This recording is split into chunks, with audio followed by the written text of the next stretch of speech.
Assalamualaikum warahmatullahi wabarakatuh. Kami dari kelompok 6 akan menjelaskan tentang bioteknologi di bidang militer. Yang pertama, saya sebagai pemateri pertama, saya Lia Meliana, akan menjelaskan tentang senjata biologi. Pengertian dari senjata biologi adalah senjata yang menggunakan mikroorganisme patogen atau bakteri, virus, atau organisme penghasil penyakit lainnya sebagai alat untuk membunuh, melukai, atau melumpuhkan musuh. Dalam pengertian yang lebih luas, senjata biologi tidak hanya berupa organisme patogen, tetapi juga toksin berbahaya yang dihasilkan oleh organisme tertentu. Menurut Elizabeth, pada tahun 2007, bioterorisme merupakan salah satu bentuk teror dengan menggunakan atau menyebarkan kejahatan biologis seperti virus dan bakteri, sehingga menimbulkan penyakit atau kematian manusia, hewan. Menurut Direktorat Jenderal Pertahanan Kementerian Republik Indonesia, senjata biologi adalah senjata yang menggunakan patogen atau bakteri, virus, atau organisme penghasil penyakit lainnya sebagai alat untuk membunuh, melukai, atau melumpuhkan musuh. Sejarah penggunaan senjata biologi. Pada tahun 400 sebelum Masehi, ketika orang Iran kuno menggunakan panah yang dicelupkan ke dalam feses kotoran dan mayat makhluk hidup yang telah membusuk. Hal serupa yang dilakukan oleh bangsa Roma, yang mencelupkan pedangnya ke dalam pupuk dan sisa hewan yang telah membusuk sebelum berperang dengan musuhnya. Apabila musuh terluka oleh senjata tersebut, maka terjadi infeksi penyakit yang dapat penggunaan senjata biologi. Kemudian, peristiwa penting dalam sejarah kuno penggunaan senjata biologi terjadi ketika bangsa Mongol mengusir bangsa Genoa dari kota Kaffa di Laut Mati dengan memanfaatkan mayat-mayat manusia yang terinfeksi wabah. Ketika bangsa Genoa menyingkirkan hingga ke Venice, mereka tetap diikuti oleh kutu dan tikus yang terinfeksi Paris, sehingga akhirnya menimbulkan kematian hitam atau Black Death di wilayah Eropa. Pada tahun 1754 sampai 1760 terjadi peperangan antara bangsa Britania Utara dan bangsa Indian yang melibatkan penggunaan virus cacar. Ketika itu, Britania Utara memberikan pakaian dan selimut dari rumah sakit yang merawat penderita cacar kepada bangsa Indian untuk memusnahkan bangsa tersebut.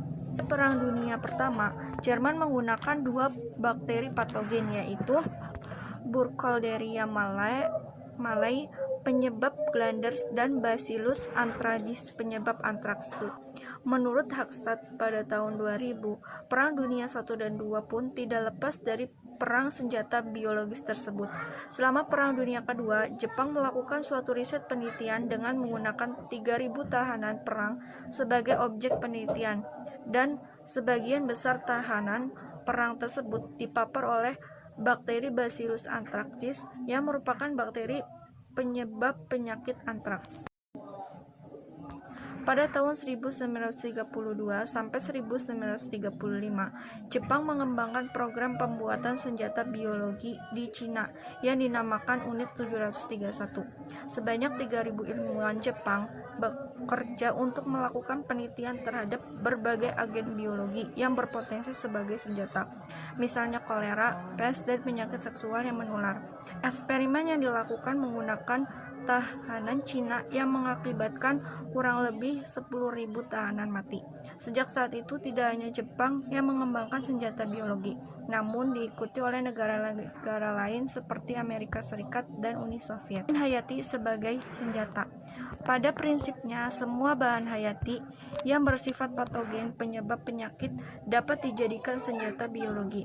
Namun, Kementerian Kesehatan saat ini mencatat sedikitnya ada 9 penyakit menular yang potensial digunakan sebagai senjata biologi, yaitu antraks, polietites, kolera, demam tifoid, tuberkulosis, flu burung, SARS, pes, paru, dan cacar. Beda dengan senjata nuklir, senjata biologis punya banyak jenis, walaupun senjata kimia juga memiliki banyak jenis seperti gas sarin, gas FX, sianida, dan sebagainya. Namun, karena senjata biologis menggunakan agen hayati seperti virus dan bakteri, jumlahnya cenderung bertambah dengan munculnya berbagai macam penyakit infeksi fatal seperti virus Ebola, virus Lassa, dan lain-lain. Namun, agen yang dipakai sebagai senjata biologi adalah bakteri yang telah lama dikenal manusia. Hal ini dikarenakan mudah didapatkan di alam dan tidak sulit penanganannya. Keuntungan dan kerugian penggunaan senjata biologi dalam militer. Keuntungannya, yang pertama, biaya produksi relatif murah dibandingkan senjata penghancur lainnya. Kedua, alat dan bahan yang dibutuhkan untuk pertumbuhan agen biologis cukup sederhana. Ketiga, waktu yang diperlukan dalam pembuatannya relatif lebih pendek, dapat dibuat vaksin atau penawar dari senjata biologi yang telah diciptakan. Yang keempat yaitu penyebarannya tidak terdeteksi oleh musuh, penggunaannya tidak merusak infrastruktur atau fasilitas yang ada dalam daerah yang diserang. Kerugiannya, perlu perhitungan cuaca atau kondisi yang tepat untuk melakukan penyebaran senjata biologi tersebut. Jika tidak dilengkapi dengan berbagai alat pelindung, berisiko terinfeksi agen biologi yang digunakan sebagai senjata. Kemudian, beberapa jenis senjata biologi diketahui rentan terhadap radiasi matahari maupun perubahan cuaca, sehingga agen biologi dapat terinaktivasi dan tidak dapat berfungsi dengan baik. Dan yang terakhir yaitu beberapa agen biologi dapat bertahan lama di lingkungan seperti spora bacillus anthrax, sehingga daerah yang telah diinfeksi tidak dapat dihuni atau ditinggal dalam jangka waktu yang cukup lama. Materi yang selanjutnya yaitu bioteknologi forensik. Salah satunya adalah DNA fingerprint. DNA fingerprint merupakan salah satu teknik biologi molekuler penanda genetik yang dipakai untuk pengujian terhadap materi profil DNA, yaitu sehimpunan data yang menggambarkan susunan DNA yang dianggap khas untuk individu yang menjadi sampelnya. Sejarah DNA fingerprint. DNA fingerprint pertama kali dikembangkan oleh ilmuwan genetika asal Inggris, yaitu Alex Jeffreys pada tahun 1984. Jeffreys menyadari bahwa setiap individu memiliki pola unik dan mini satelit yang berbeda. Adapun satu-satunya pengecualian adalah beberapa individu yang berasal dari satu zigot atau kembar identik. Teknik DNA fingerprint ini kemudian dikomersialkan pada tahun 1987 ketika perusahaan teknik kimia ECE membuka pusat pengujian DNA di Inggris. Dan kemudian metode ini menjadi sangat populer pada prosedur forensik di beberapa negara. Penggunaan DNA fingerprint. Penggunaan DNA fingerprint untuk pembuktian kasus kriminal pertama kali dilakukan pada tahun 1987 dalam sebuah kasus pemerkosaan di Inggris. Penggunaan DNA fingerprint di Indonesia mulai terkenal ketika terjadi peristiwa peledakan bom seperti kasus bom Bali, bom JW Marriott, peledakan bom di depan kedubes Australia, dan lain-lain. Proses pengerjaan DNA fingerprint. Proses pengerjaan DNA fingerprinting menggunakan metode molekuler biologi seperti polymerase chain reaction atau PCR dan elektroforesis. Proses yang pertama, DNA diekstraksi dari nukleus pada setiap sel di tubuh. Kedua, molekul DNA yang rusak dengan bantuan enzim restrikrasi endonuklease atau disebut dengan pisau kimia memotong sekuen DNA menjadi fragmen-fragmen. 3. Fragmen DNA dipisahkan berdasarkan ukuran dengan menggunakan gel elektroforesis. 4. Fragmen DNA untai tunggal yang terpisah dipindahkan ke membran nilon. Kelima, membran nilon dicuci untuk menghilangkan probe yang berlebih. 6. X-ray film dipaparkan ke membran nilon untuk menandai tempat di mana probe DNA radioaktif berkaitan dengan fragmen DNA. Dan yang terakhir, pita gelap pada X-ray film ini mewakili DNA fingerprinting atau DNA profil. Jenis teknik analisa hasil pemeriksaan DNA fingerprinting yang pertama ada polymerase chain reaction atau PCR, adalah suatu metode untuk memperbanyak DNA template tertentu dengan enzim polimerase DNA. Yang kedua, short tandem repeats atau STR, suatu istilah genetik yang digunakan untuk menggambarkan urutan DNA pendek 2-5 pasang basa yang diulang. 3. Restriction fragment length polymorphism atau RFLP, suatu polimerase DNA yang terjadi akibat variasi panjang fragmen DNA setelah dipotong dengan enzim restrikrasi tertentu menjadi fragmen variable number of tandem repeats.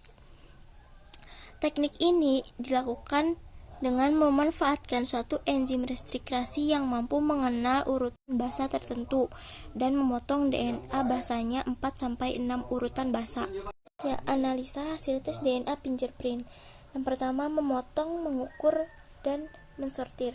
Enzim yang khusus disebut dengan enzim restrikrasi digunakan untuk memotong bagian-bagian tertentu, misalnya enzim E. coli yang ditemukan dalam bakteri untuk memotong DNA yang mempunyai sekuen GAATT.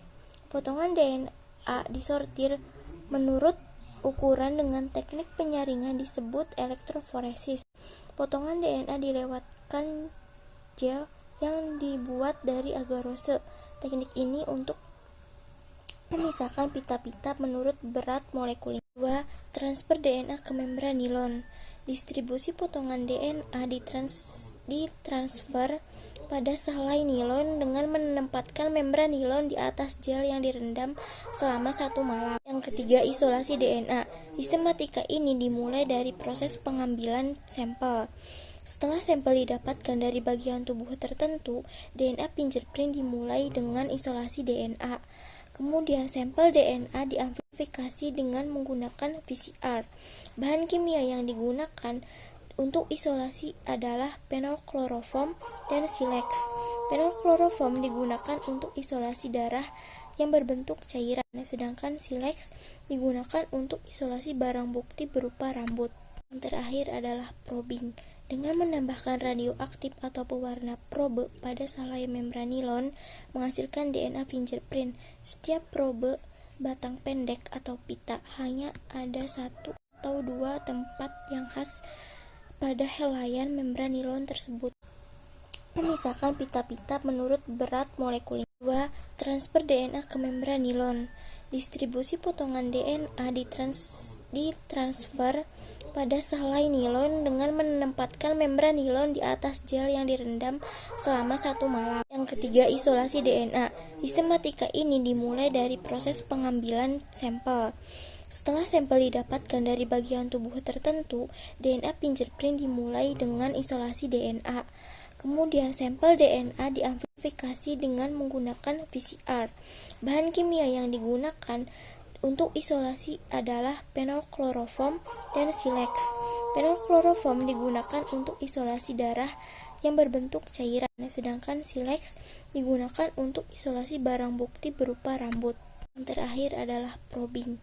Dengan menambahkan radioaktif atau pewarna probe pada selai membran nilon menghasilkan DNA fingerprint. Setiap probe batang pendek atau pita hanya ada 1 atau 2 tempat yang khas pada helaian membran nilon tersebut. Baik, selanjutnya saya akan melanjutkan presentasi mengenai analisis mitokondrial DNA. Analisis DNA mitokondria atau biasa disingkat mtDNA dapat digunakan untuk menentukan DNA di sampel yang tidak dapat dianalisa dengan menggunakan RFLP atau STR. Jika DNA pada inti sel atau nukleus harus diekstrak dari sampel untuk dianalisis dengan menggunakan RFLP, PCR, dan STR. maka tes sidik DNA dapat dilakukan dengan menggunakan ekstrak DNA dari organela sel yang lain, yaitu mitokondria. Contohnya pada sampel biologis yang sudah berumur tua sehingga tidak memiliki materi nukleus, seperti rambut, tulang, dan gigi. Maka karena sampel tersebut tidak dapat dianalisa dengan STR dan RFLP, sampel tersebut dapat dianalisa dengan menggunakan mtDNA. Selanjutnya, analisis kromosom Y. DNA profiling dengan teknik analisa kromosom Y menggunakan primer spesifik yang akan mengamplifikasi daerah polimorfisme pada kromosom Y, atau biasa disingkat YSTR. Pada kasus pemerkosaan, teknik ini menghasilkan resolusi yang lebih baik karena biasanya DNA sampel yang didapat dalam keadaan tercampur dengan DNA korban. Kromosom Y diturunkan oleh ayah sehingga menganalisa kromosom Y. Kromosom Y juga dapat digunakan untuk mengidentifikasi hubungan parental seorang pria. Selanjutnya, mengenai isolasi DNA.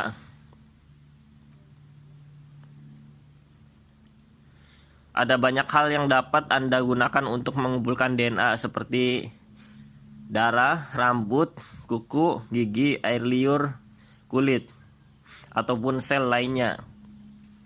Untuk membuat sidik jari DNA, Anda harus terlebih dahulu mengumpulkan DNA dari orang yang Anda sidik jarinya. Selanjutnya, DNA dalam barang bukti forensik. Seorang penjahat tanpa disadari pasti akan meninggalkan sesuatu atau jejak, sehingga ketika polisi dipanggil ke tempat kejadian atau TKP, segera ditutup dengan pita kuning atau police line untuk mencegah pencemaran bukti-bukti penting. Selanjutnya, pelacakan identitas forensik akan dilakukan dengan mencocokkan antara DNA korban dengan terduga keluarga korban. Hampir semua sampel biologis tubuh dapat digunakan untuk sampel tes silik DNA. Tetapi yang sering digunakan adalah darah, rambut, usapan mulut, pada pipi bagian dalam atau buccal swab, dan kuku bagian dalam. Tes sidik DNA forensik utamanya dilakukan untuk tujuan identifikasi korban, walaupun sekarang tes sidik DNA juga bisa dilakukan untuk melacak pelaku kejahatan. Untuk kasus-kasus forensik, sperma, daging, tulang, kulit, air liur, atau sampel biologis apa saja yang ditemukan di tempat kejadian perkara atau TKP dapat dijadikan sampel tes sidik DNA. Selanjutnya, manfaat DNA fingerprint.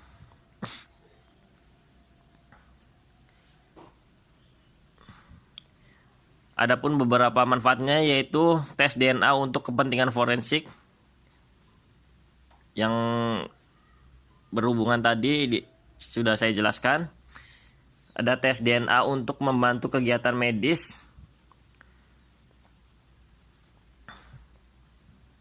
farmasi, dan pengadilan.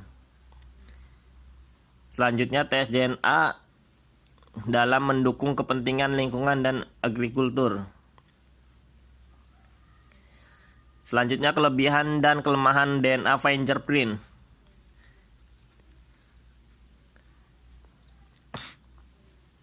Kelebihannya dari DNA fingerprint ini dapat mengetahui kekerabatan, karakterisasi, dan suatu organisme. Kemudian karena setiap individu memiliki DNA fingerprint yang berbeda, maka dalam kasus forensik, informasi ini dapat digunakan sebagai bukti kuat kejahatan di pengadilan. Selain itu, keakuratan dari DNA fingerprint ini sangat tinggi. Sedangkan kelemahan dari DNA fingerprint, tes DNA dalam hal pembuktian ini juga memiliki kekurangan.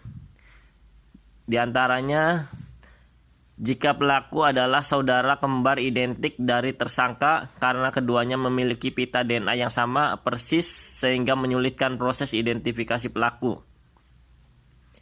Yang kedua, tes DNA masih jarang dilakukan di Indonesia karena langkanya pakar DNA serta peralatan pendukung yang terbatas.